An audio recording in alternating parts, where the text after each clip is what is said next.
For the business world, of course, we all anchor whatever we do on the corporate side or the private sector on what the fiscal authorities come up with. So how do you think the business community will be digesting this budget, even though we're already aware of what the headline figure was a couple of weeks ago when the National Assembly said they added in about another $500 billion to the headline figure. But now that the president has dissected the details, as it were, in terms of the cutback in those projects and inserting some of their own in it, this will be very critical for the business community, of course, who are looking at how the government would move on. One of the very critical, we need to remind you this, one of the very critical parts of the distortions that the president highlighted yesterday was the export expansion grant. Nigeria saw a very strong balance of trade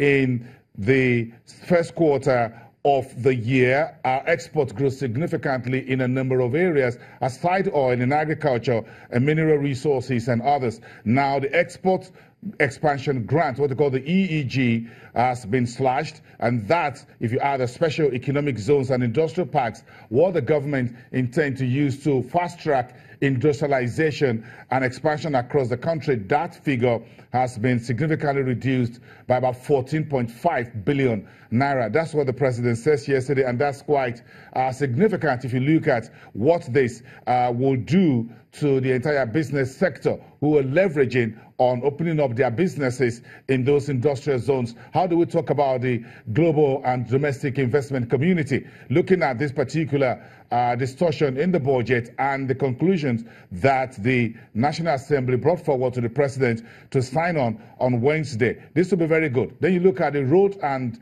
rail initiatives of the president or this administration, which was also caught by a very significant amount, 11.5 billion naira. These are two main items that everyone will be looking at right now. Of course, the federal housing program is also part of that. That's got about 8.7 billion naira a haircut. If you put those figures together, that's quite significant for the housing project, the power works, and all of that. We'll get in Michael back on the Skype. So, Michael, sorry we lost you there about a minute or two ago.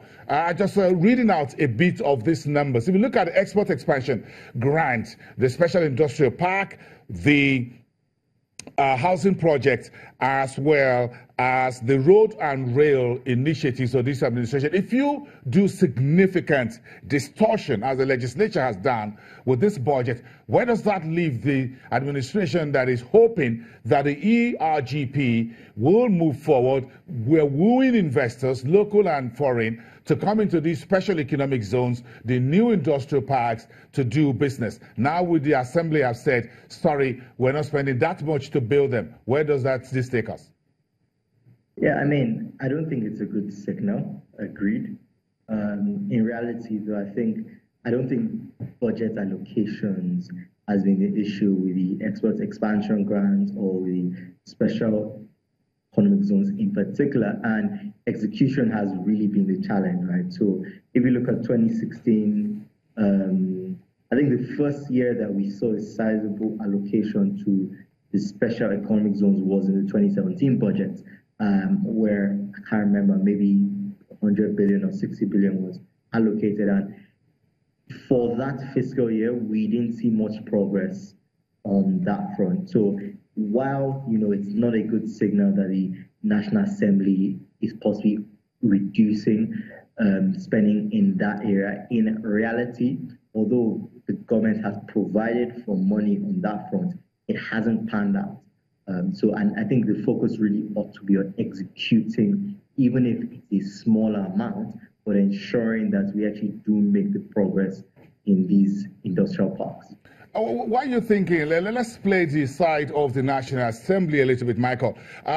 You remember that part of the 2016 capital projects were rolled over into 2017, and the Finance Minister, the Honorable Minister of Finance, says we also have a rollover of projects from 2017 fiscal year into 2018. So the National Assembly honorables and the senators will think, well, if you're going to roll them over and you haven't finished the previous one, why give you more money Why put more money into those projects?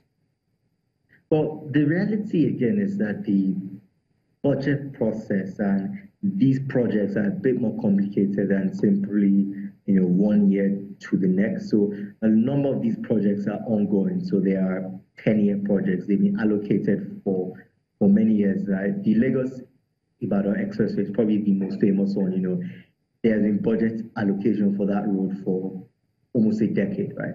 So a lot of the projects that are provided for in the 2018 budget will still be provided for in the 2019 budget. Some of them will not be completed, right? So at times when there's talk about rolling over the project, it's almost inevitable because you have already provided for them in the 2018 budget. At the same time, I do think that the National Assembly has a case has a good case in questioning the efficiency of capital spending. Yes, we have seen arguably the highest nominal amount of capital spending in the last 2 years, but the impact and the timing has been questionable. And again, the improvement has to come on execution, and we need to take our focus away from the nominal amount of the budget. Well, a final one to you. The National Assembly, of course, included thousands of their own budgets, of their own projects into this. And the president went on very acidic on the National Assembly. And he says these projects have not been properly conceptualized, designed, and costed. And therefore, to quote him, will be difficult to execute. Final word. Yeah. I mean, this is the sort of issue that arises in a pre-election year. Now, I have not privy to the nature of the projects or the thoughts that went into the project, but from the outside, yes, you are more likely to have confidence in a project that has been discussed and planned for since December 2017 than one that was hastily slotted in May 2018. That said, that the National Assembly is increasing its own spending power and is directing money to projects that may benefit their own constituents is unsurprising because it's an election year, and they probably would accuse the executive of doing similar things. So it's a sort of finger pointing that we should come to expect at this time of the season. Michael, thank you very much for your time today. Enjoy the rest of your week. We have one business day. Let's continue to see how the markets continue to pace on this. Let's not talk about the markets when we come back after the break. You're watching Business Morning.